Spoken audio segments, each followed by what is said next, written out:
പൃഥ്വിരാജ് മഞ്ജു വാര്യർ എന്നിവർ ഒന്നിക്കുന്ന ചിത്രം പ്രഖ്യാപിച്ചു. ഒടിയൻ എന്ന് പേരിട്ടിരിക്കുന്ന ചിത്രം കരൺ ജോഹറിന്റെ ധർമ്മ പ്രൊഡക്ഷൻസ് ആണ് നിർമ്മിക്കുന്നത്. രാഹുൽ സദാശിവനാണ് ചിത്രത്തിന്റെ സംവിധായകൻ. രാഹുൽ സദാശിവന്റെ സിനിമ വളരെ പ്രതീക്ഷയോടുകൂടി തന്നെയാണ് പ്രേക്ഷകർ കാത്തിരിക്കുന്നത്. ഇതിൽ 2013 ഒരു സിനിമയുടെ അദ്ദേഹം വന്നു. വലിയൊരു ഗ്യാപ്പിന് ശേഷം ഭൂതകാലം വരുന്നു. അവസാനം ഡേസറോട് വന്ന ശേഷം അടുത്ത അദ്ദേഹത്തിൻ്റെ സിനിമ ഏതാണ് എന്നുള്ള വലിയ ചർച്ചയ്ക്ക് ശേഷമാണ് ഇന്ന് ഇപ്പോൾ പൃഥ്വിരാജിൻ്റെ ഫേസ്ബുക്ക് പേജിലൂടെയാണ് സിനിമയെക്കുറിച്ച് വിവരങ്ങൾ പുറത്തുവിട്ടിരിക്കുന്നത്.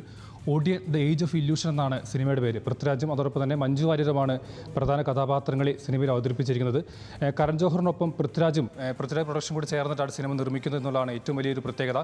5 ഭാഷകളിലാണ് സിനിമ പുറത്തിറങ്ങുന്നത്. മലയാളം, തമിഴ്, ഹിന്ദി, തെലുങ്ക്, കന്നഡ ഭാഷകളിൽ പുറത്തിറങ്ങുമ്പോൾ രാഹുൽ സദാശിവൻ്റെ ഒരു വലിയ സിനിമ തന്നെയായിരിക്കും എന്നതിൽ സൂചന തന്നെയാണ് സിനിമ പുറത്തു കാണിക്കുന്നത്. ഒടിയൻ എന്ന പേരിൽ ഇതിന് മുമ്പ് ഒരു സിനിമ വന്നിട്ടുണ്ടെങ്കിലും, അത് മോഹൻലാൽ ചിത്രം വന്നിട്ടുണ്ടെങ്കിലും അതൊരു പരാജയ സിനിമയായിരുന്നു. പക്ഷേ ആ ഒരു കോൺസെപ്റ്റിൽ ഒരുപാട് സിനിമകൾക്ക് സാധ്യതയുണ്ട്, അല്ലെങ്കിൽ വലിയ രീതിയിൽ കഥ പറയാമെന്നുള്ള ഒരുപാട് ചർച്ച നടന്നിരുന്നു.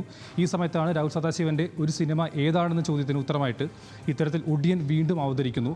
കാരണം രാഹുൽ സദാശിവൻ എന്ന ഒരു സംവിധായകൻ്റെ ഒരു ക്രാഫ്റ്റ് നമുക്കറിയാം. അദ്ദേഹം ഹൊറർ സിനിമകൾ ഒരു ബെഞ്ച് മാർക്ക് സൃഷ്ടിക്കാൻ അദ്ദേഹം സാധിച്ചിട്ടുണ്ട്. ബ്രഹ്മയുഗം അത്രയധികം ശ്രദ്ധ ചെയ്യപ്പെട്ട സിനിമ തന്നെയായിരുന്നു. ഭൂതകാലം പോലും ഒരു ചെറിയ ബജറ്റിൽ OTT വന്ന സിനിമ അത്രയധികം തന്നെ വലിയ രീതിയിൽ ചർച്ച ചെയ്ത ഒരു സിനിമ തന്നെയായിരുന്നു. അതിനുമുമ്പ് റെഡ് റെയിൻ എന്ന സിനിമയാണെങ്കിൽ പോലും പിന്നീട് ചർച്ച ചെയ്യപ്പെട്ട സിനിമയായിരുന്നു.